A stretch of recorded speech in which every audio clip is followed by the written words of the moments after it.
Okay, so hi, hello, everyone, what's going on? It's kind of been a hot minute since I've actually done another movie review since the Mission Impossible, but I don't know, it depends on how you're counting this and if you're even paying attention. But I sent out a Twitter poll, or should I say a Twitter notification to everyone on my lovely little band of people, and I asked them, what would you like me to look at and review? And it took a little couple of days, but I ended up getting quite a bit. And, well, I figured what better way to start than start from the top and work my way down. Now, this is going to be some time before I even complete the list, but I started off with a couple of movies. And I thought, since I'm going to be going away for a week in this next couple of days to the time of recording this, I won't be able to actually do a review, so I figured why not give you this, so I'm recording this early to give this to you later, and thusly I am kind of review-ceptioning you. Boom! Anyway, so at this case, I decided to watch this movie recommended to me by Opinionated Reviews Man. Thank you so much for this, sir. It is called The Endless, and this is a 2017 movie that I am just now seeing because it's 2018 and I am a slow person at best, and it was definitely one of those films that, you know, slipped past my radar. It's got a 97% on Rotten Tomatoes, so I'm thinking I'm in for one heck of a treat. So, did I like it? Did I love it? Did I hate it? What did I think? Let's get into this.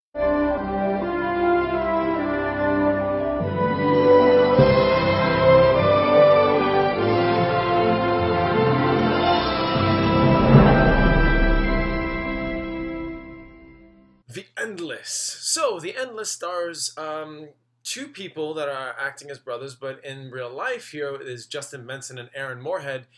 Those two not only act, but one acts as the writer to the film and the other one acts as cinematographer, and they both acted as editors. So this is pretty impressive right off the bat, knowing that these guys really worked with a budget and made it look pretty spectacular, to say the least. Getting into this plot, it's very simple, but it kind of makes you kind of go, huh?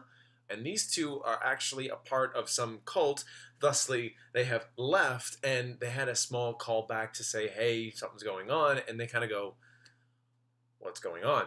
Should we go take a look? And of course, one is not for it, the other one is. And so they both go together, one in support of the other, to understand what is going on at this location with people that they had once known. That is as basic as I can give it without giving anything away. And to be completely honest with you, I had no idea any more than that. Like, I was wondering, are the effects going to be crappy? Are they going to have some really bad dialogue? And I mean, this is a movie that really has slipped past my radar, so I really don't know exactly what to expect. And I wasn't expecting the best.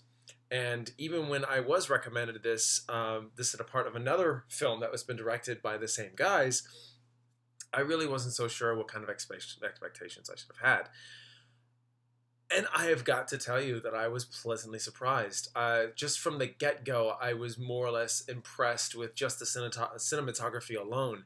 It's not in-your-face, gorgeous, crisp, and clean. It has actually more of a grounded, gritty feel, like these people are actually sitting around in a park. You could see these guys in everyday life and never think twice about them, and the way it was filmed made it feel like you're actually with them. You're not exactly having to detach the fact that this is a movie and, you know, it looks great, but, you know, everything else is stupid.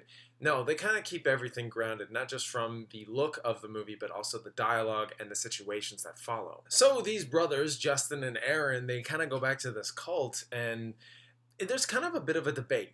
Were they even a cult to begin with? One will give you all the reasons and explanations as to how they are, and the other one would kind of go, sure, but they didn't exactly make us go out and drink the Kool-Aid either, now did they? And one's like, okay, yeah, I see your point, but still.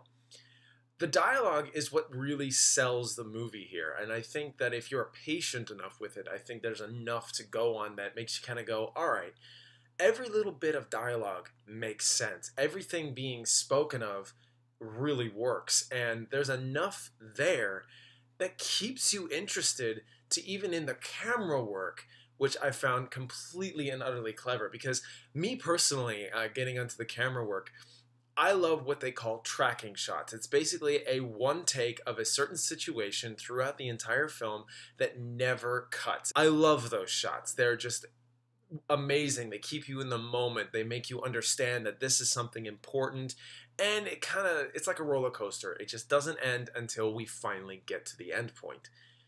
And oh my God, there was one in this movie that I actually had to go back several times to just to kind of understand what did I miss. And I'm glad I could do that, because if I did this in the theater or something, or I wouldn't have been able to. Here, Jesus, it was a bit unsettling, this tracking shot. There was just so much going on in this shot alone that kind of made you go, what's really going on here? Like, geez, this is weird. And this kind of goes down to the only gripe that I have. It's a bit slow, and it's not going to be enough to recommend to everybody, but at least you know that when you're watching this, the dialogue can be what hooks you, the situations can be what hook you, but not so much as the pacing. The pacing is very, very slow burn. It doesn't exactly do everything in the book to say, we're going to try and keep your attention. It's more like, stick with us. We'll get you. Trust me, we're going to get you. And of course, it all comes down to the finale, I believe, that actually turns into a non-special effects extravaganza with a low budget, and they're trying to do more with it than what they should. They really keep this grounded, as I said before. So, honestly, guys, I think you should definitely check out The Endless. Apparently, as I was doing my research, it's a technical, could be a sequel to a film that they had filmed back in 2012 called The Resolution. I have not seen it, but this movie really does stand alone on its own. I was actually rather impressed by this film, to be honest with you, The Endless. It wasn't more than what it was. It told its story based off of what it had and what it could do. And throughout the time of watching this, I kind of was thinking, maybe I wouldn't want to see this again. It's a little too slow for my taste. But then as it progressed, I was like, you know what? This could do for a rewatch. And I'm going to go as far as to say, going on to my rating, I liked The Endless, and I would actually own it on DVD if I ever found it. I wouldn't mind owning this one. Alright, so if you guys actually seen The Endless, what did you think about it? If not, did this turn you on to the possibility of wanting to watch it? Let me know down below. And if you like what you've seen here and would like to see more, hit subscribe, like this channel, like this video, and also share wherever you like to share things. I would really appreciate all the support. Subscribe if you can, and if you like this, I do much more than just movie reviews. I do TV show reviews, which I'm hoping to get back into very, very soon. I have been watching Outlander, and I've been doing my reviews there, and then I'm trying to get into other things. And I also like to do where movies and TV shows come together and make a universe. And if you guys like the sound of that, please check that out, and I'll get you more reviews in the future.